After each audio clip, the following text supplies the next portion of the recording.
Housing, inflation, Walmart, banks. All these signs point to the middle class crumbling. We're going to talk about the housing market and how it impacts you. You know it. You feel it. Think about when you had to get something worked on with your car or with your appliance at your house. You know, we were told this week that by a appliance guy that because of the innovations in some of this technology, that he said there's no way I can work on certain refrigerators, freezers, washers, dryers. He said pretty much now you just have to buy new ones. Well, that's thousands of dollars. Inflation is creeping back up. They said rent is no longer cheaper than buying a house. And if you're buying a house, you're paying way too much for it because of the cost of the mortgages, the cost of interest, the cost of inflation. We look to Washington to fix things, and what we realize is Washington has pretty much made themselves rich off of us. Today we're going to be discussing, again, some things that we should be doing, but also understanding where we're at in America and the risks that actually face us this week. There's some new data that came out that even has most of the major retailers worried that the middle class will be no more. Let's dive into these stories today. And again, as we hear about a dividend check or something like that, I want to give you my thought on what we should be doing for this next foreseeable future. Let's dive in.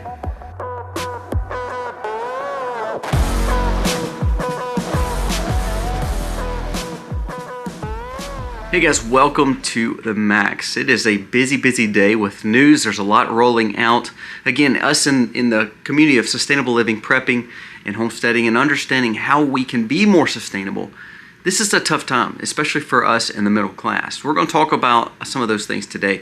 I want to read one thing I think that is just so important that Warren Buffett said. And again, this is coming from an uber billionaire, but to me speaks so much common sense, because we're going to talk about how Washington and what we've realized with Doge, literally it's just stealing from the American people. I want to read this to you, and I'm going to reference it several times in this video. People often ask, how can we get over the deficit? How can we fix the problem? Especially if Doge is trying to cut, especially if Trump is putting all these initiatives out to, he said yesterday, even fire up to 1 million federal workers. And people are up in arms. I understand, because there's jobs tied to it, but that just shows the fluff of the government. We shouldn't be just taking care of people for the heck of it. But here's the problem. While they're trying to cut on that one side, your Congress and Senate are trying to spend millions upon millions upon millions, actually billions. Again, this bill that was passed, and I know I got chided for yesterday in the comments, but this bill actually is not doing cutting. It's not really cutting at all. It's adding about $340 billion to our deficit. But here's what Warren Buffett said, and I think this just speaks volumes, because if you remember me saying yesterday with Ray Dalio, and I've said this before in a video, that they said that if you don't start cutting at least 3% of our GDP, or at least 3% of our budget, or trying to find $1 trillion, what we're going to see is actually our fall of our economy. And of course that starts with the middle class, which is what this video is about. But I love what Warren Buffett said. He said, I can fix the deficit literally in 5 minutes. He said, it's 5 minutes. It's all it would take. And again, this is coming from one of the most wealthy individuals in the market that knew how to play the market, that has most of a common sense approach, still lives in his home that he bought, I think, in the 50s, 60s, or 70s. Brilliant, humble man. Again, his politics were a little shady at one time, but to be honest with you, to me is a threadbare show of integrity when it comes to a billionaire. I want you to listen to what he said. I can fix the deficit in 5 minutes. All we need to do is have a law that says that any time the deficit is more than 3% of our GDP, all members of Congress are ineligible for re-election. You know, we talked about this the other day with the fact of if we would set cognitive, term limits, no lobbying, lie detector tests, and drug test, we would solve every problem Washington probably has. And then let's add this one to it, to where if you can't balance a budget and you're going into a deficit every time you vote on a flipping bill, you should not be able to seek re-election. Simple as that. Now, they're not going to vote that in because that hurts their jobs. But let's look at what Washington has done. I love this quote I read, and this was from, I don't know this guy, but it's from DJ Freedom Rockets. It says, Doge has proven that taxing citizens is one big, giant scam. Eliminate all taxes, implement tariffs, and force our government to invest in what our citizens produce. After seeing the waste, I personally paid enough taxes to exempt myself and my family for the rest of our lives. I love that. I don't believe we need dividend checks. Now, if they give them to us, they give them to us. But here's what I say. Instead of giving me $5,000, the 30 or 40% that I would typically pay in this year, the fact that I just wrote a check at the end of the year for 2024 property tax for my business, my home, and my land, and my farm for $35,000, that is the reprieve and the relief I need. I don't need $5,000 because that's nothing in comparison of what they tax me. What we've seen is the waste of adult conversations in NSA and CIA, how we see the waste and fraud and abuse of paying for terrorists to go to school, how we've seen the waste, fraud, and abuse of our congressmen. I mean, let's read a list right quick of just a few of the congressmen on the Republican side and the Democratic side. Adam Schiff, annual salary $174,000 now, net worth $60 million. Mark Warner, annual salary $174,000, net worth $215 million. Mitch McConnell, $200,000 salary, $95 million worth. Michael McCall, which is, man, he's a Republican that has amassed a lot of money. He is worth $200 million. Cory Booker, $174,000 job, $14 million worth. Mitt Romney, $300 million worth. Kevin Hearn, $361 million worth. Hakeem Jeffries, $193,000 salary, $17 million worth. Nancy Pelosi, $202 million. AOC, the one who's supposed to be speaking for the people, worth $29 million after just a few years in Congress. Jamie Raskin, he complains all the time about the Republicans and Trump, but he is worth $20 million after making a salary of just $174. Chuck Schumer, $75 million. Elizabeth Warren, $73 million. Jasmine Crockett, the one that they've been putting on TV, she makes an annual salary of $174. She has not been a congressman for long, and now she's worth $10 million. Dan Goldman, $253 million. Ilhan Omar, who is from Somalia, who literally speaks against America, is worth $83 million. So who actually is taking advantage of us? Why do we see the middle class crumbling? I don't need a flipping $5,000 check. I need you to quit taxing me. Now, I say this because I want you to realize the amount of tax you pay. Think about it. Think about the tax you pay. If you're paying sales tax, if you're paying income tax, if you're paying state tax, you're paying unemployment tax, you're paying some kind of other tax, such as if you're buying certain things, there's extra tax and consumer tax on that. You're paying a gas tax. You're paying for your fishing license, your hunting license, your license to do this, to be a beautician, to be whatever you are. It's all taxation. Property tax, the biggest one that I preach against all the time, because I own the land. Why in the world am I paying taxes on the land I own that the government didn't do jack diddly squat to help me improve? And then, of course, my federal and state income tax should be gone. What actually do we pay for that actually we've seen actually say, oh, it works for the American people correctly? The middle class is crumbling. Let's go over the numbers. And when people, and I'll get comments where they're like, well, how are we going to pay for education? How are we going to pay for our schools? How are we going to pay for our roads and bridges? Have you seen the waste, fraud, and abuse? Have you seen the waste, fraud, and abuse just in Social Security, Medicaid, and Medicare? I mean, we can't even pass an audit in the Department of Defense. Roads and bridges, my foot. I mean, think about it.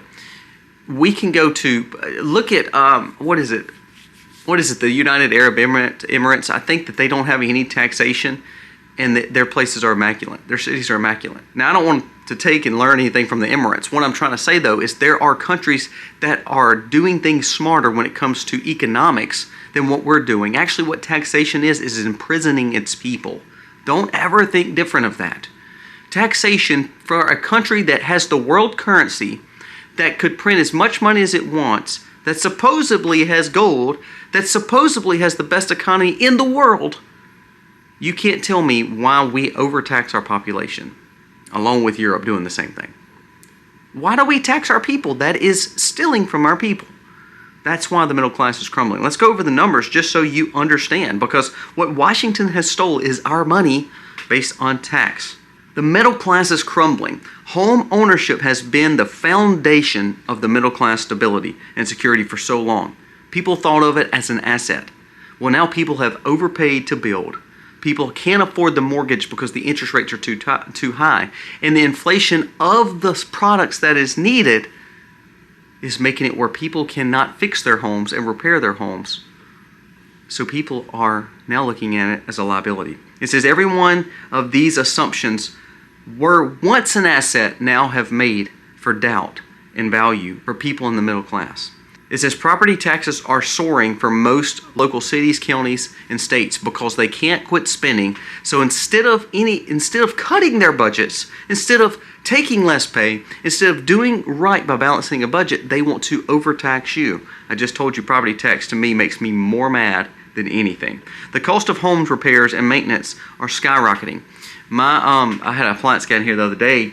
We had a washer that started messing up. It would just, the mechanics would just stop.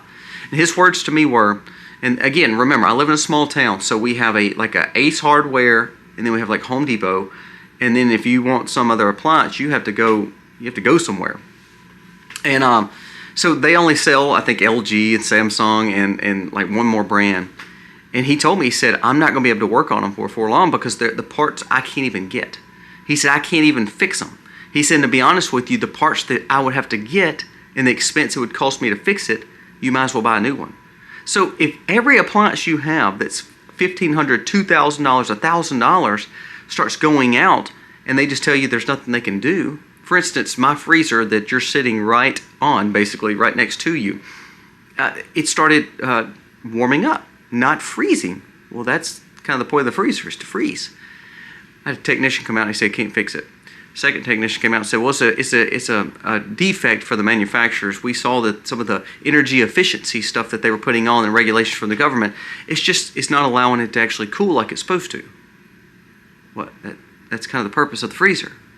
So our own regulatory body is working against us, and a lot of the problems with the appliances and the skyrocketing prices are because our government is putting it on us. The regulations. Now, Trump has vowed to cut that. They're arguing right now in Washington over an energy bill and also trying to cut regulations off the energy, and Democrats are pushing against it. Remember, Democrats push for the people, but actually what they're doing is wanting more regulation on the energy. Trump's wanting to open up the Keystone Pipeline again. He's wanting to start drilling a lot more, which would open up the door for cheaper oil. Now, people are like, well, the oil companies would get rich. Who cares? If it lowers my price of gas, who really cares? Because the middle class cannot afford their gas payments right now. It says middle class is struggling with just filling up their cars full of gas. Walmart sent out a warning to literally its people saying, look, Walmart is worried, and that's a bad sign for everyone. Because he says, even though the affluent people now, the higher class, are starting to shop at Walmart, what's happening is the lower class and middle class that were once Walmart shoppers are cutting their budgets and not able to buy the goods that they're needing. So even though Walmart's okay, they're just saying our clientele has changed because the people who we used to serve, they can't afford to even buy their groceries anymore. And what they're doing is buying it with debt. That is scary. It says, along with the fact of property tax going up, people then lean on renting versus buying. But listen to this, it says, the middle class can no longer exist even in the chance of renting. Renting is no longer a cheaper option because what we've found out is a lot of these homeowners have said, you know what, well, if people can't buy homes and they don't want to buy homes, we're just going to make the rent go up higher. And so therefore they're raising the rent prices to where people are not saving more money by renting. And it's just one big six-cycle carousel, because what happens is the mortgages are too high, so people can't sell their home because they're upside down in it. So then they start renting. Well, they have to cover their note because they have to live somewhere else. So then they charge more for the rent. Well, the person who can't afford the home is now renting, and used to be a cheaper option, which is not now. So therefore, they look for government to help them with Section 8. They look for government to help them with assistance. They look for more ways to be dependent on a system that is caused, and spending that is caused, and inflation that is caused, and interest that is caused by Washington. I love this. This is an article from Zero Hedge, and I'm quoting from it. It says, bottom line, with the loss of predictability, we've also lost a sense of future when it comes to financial security. Everybody preaches you to get in crypto and Bitcoin. Well, meme coins fell out, crypto's dying, and Bitcoin has went down by 15 or 20% over the last, 2 days? So it shows this it's unsafe. Gold is skyrocketing, which I love the fact, because I believe in gold and I have gold. But the thing is, why is gold skyrocketing? Because the hedge of the economy, because it's faltering. This article says that we are literally sitting in a housing bubble, and when it cracks, when it busts, when all of a sudden we see the housing market collapse, and he said it's going to be worse than 08, 09. This article from Zero Hedge said, is that when it collapses, it will send our economy in a tailspin. It says the middle class will fundamentally be defined by predictable financial security and social stability. Now listen to this. Now everything is a wager on the unknown odds. And when people have no money, they rely back on the government. They rely back on assistance. Now what does that mean? Let's go back to the title. How Washington stole everything. The richest country in the world that can produce as much for its people, that became a free country. We're in our 250th year of freedom, has actually imprisoned its people by taxing them, and has now made the middle class crumble. Now let's talk about some things to do. Ray Dalio said the other day, he said, you better hold on to cash. He said, because what we've seen with cash is, first of all, it's still a currency. It's still ableness to be used. And he said when people have cash, they tend to spend less money. Dave Ramsey actually came out with this, dealing with his budgeting. He said when people pay with cash and it tangibly leaves their hands, he said they tend to spend a lot less at grocery stores or at retail stores because they feel the loss of their money versus digitizing by swiping a card. He says stop swiping a card and start using cash, and you will realize how flat your wallet gets. And he said you won't spend as much. He said it's just all up here.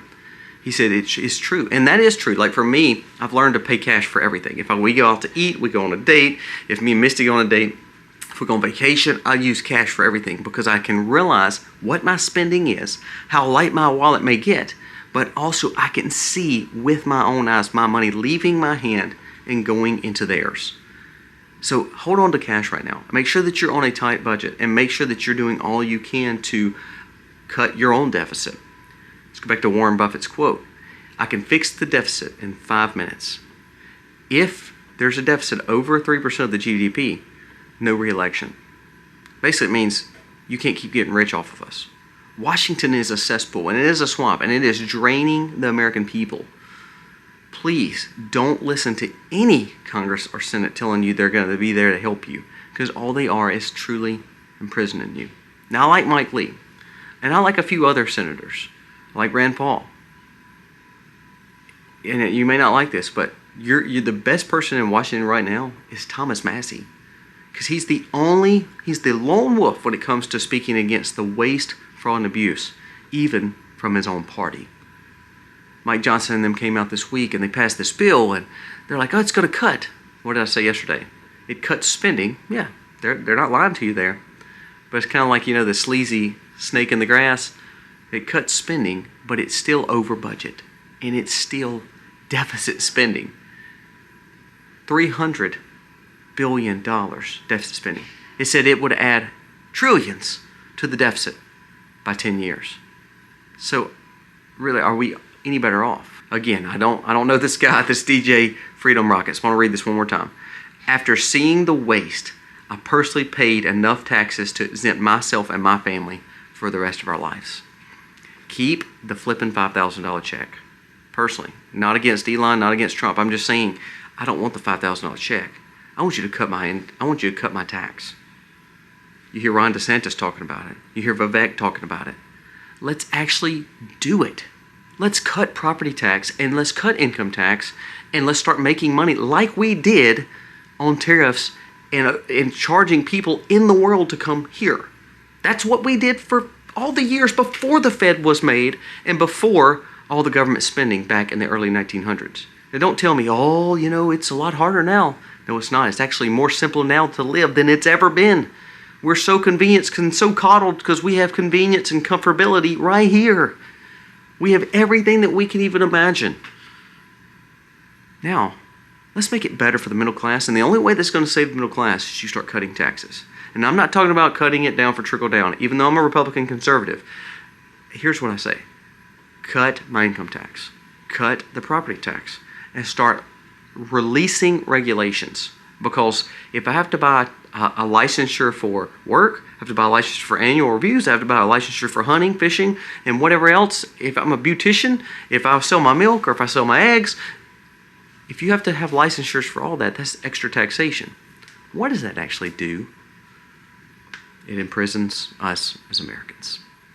The middle class is crumbling. The housing market's falling to pieces. Inflation's up. And you know who's to blame?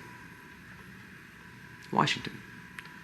Don't ever let them tell you they're working for you, because they're not. This is where we've got to solve the problem.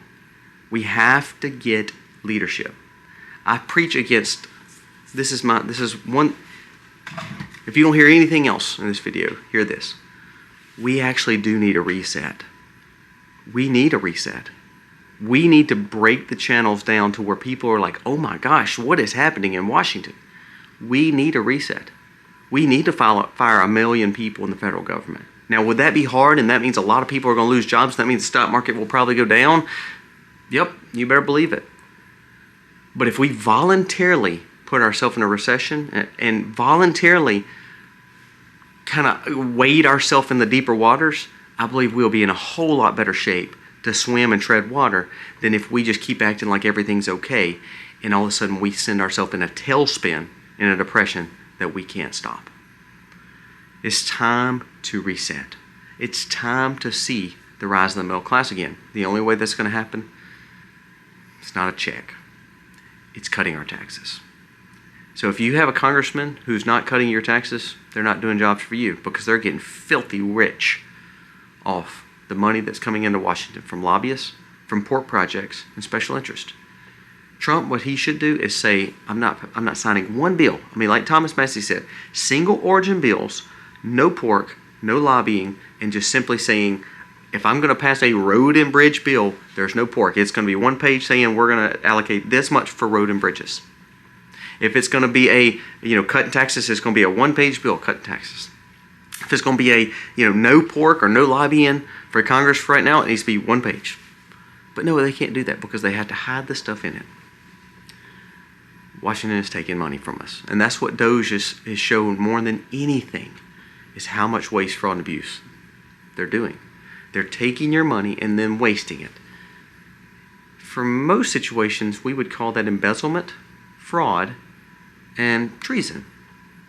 That's exactly what it is. It's just because our government's doing, we're scared to say anything. It's time to change that. We need a reset. Guys, thank you so much for watching. Let me know your thoughts on this video. I don't mean to be all ranty and make you all upset today. But if we really want change, it's not going to be a check. It's going to be cut my taxes.